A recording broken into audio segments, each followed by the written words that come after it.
Good morning Odisha आसंतु देश विदेशर किछि गुरुत्वपूर्ण खबर उपरे नजर पकाइबा। खबर आरंभ करिबा जिका भाइरस खबरु। देश में जिका भाइरस पाद थापी सारिछि।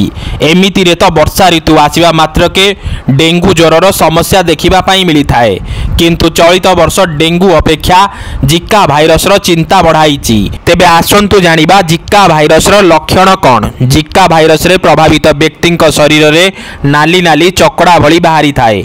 गंठी जंत्रणा, मुंडरे जंत्रणा एवं मांसपेशी रे गभीर जंत्रणा होइथाए एवं ज्वर समस्या लगी रही थाए। बांती माड़िबा किछिटा लोकंकु मध्य होइथाए। भारतीय क्रिकेट दल को विपुल स्वागत। जनसमुद्र पालटिला मुंबईर मेराइन ड्राइव। जुआड़े चाहिए केवल लोक ही लोक।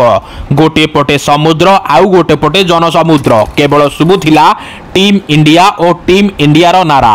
खुशी रे समस्त आखि जकई आसुथिला। प्रबल वर्षा हेउथिला सत, किंतु लोकंक उत्साह रे कोनोसी प्रकार फरक देखिबा पाई मिली नथिला।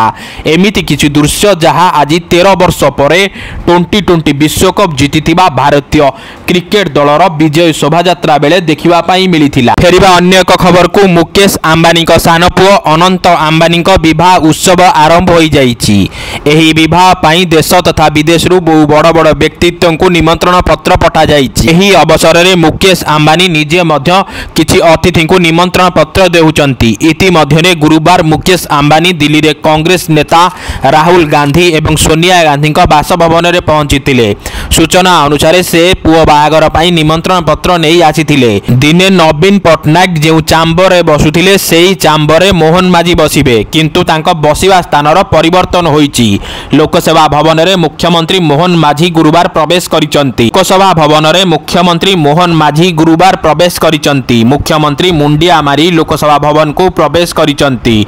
तृतीय महलार निज प्रकोष्ठ रे गुरुवार से कार्य आरंभ करिसंती। लोकसभा भवन रे दायित्व ग्रहण करिबा अवसर रे मुख्यमंत्री कहिथिले एणिकी समस्त सरकारी काम ओडिया भाषा रे ही हेबो।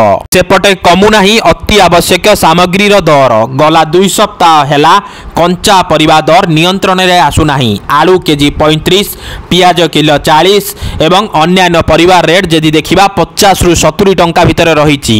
आवश्यकता अनुसार उत्पादन न हेबा दर वृद्धिर कारण बोली कुहा जाउछि। आउ एहार प्रभाव साधारण खाउटिंग उपरे पड़ुछि। फेरिबा पानीपाग संबंधी खबर को आसंता 5 दिन जाए वर्षा।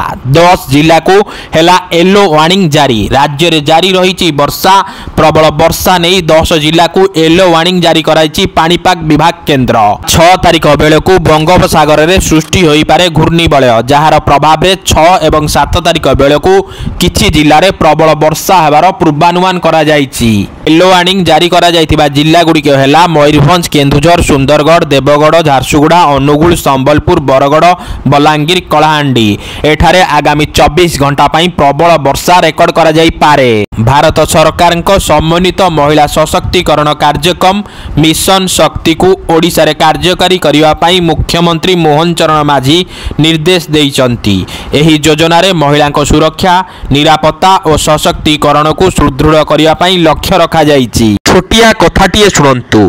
पत्र झड़िबा आगरु जेमिति पत्रर रंग बदली जाए, ठीक सेही परी मनीष बदलिबा आगरु तार कथाबार्तार शैली बदली जाए। सत कहिली ना नाही कमेंट माध्यम रे उत्तर देबा पाई अनुरोध।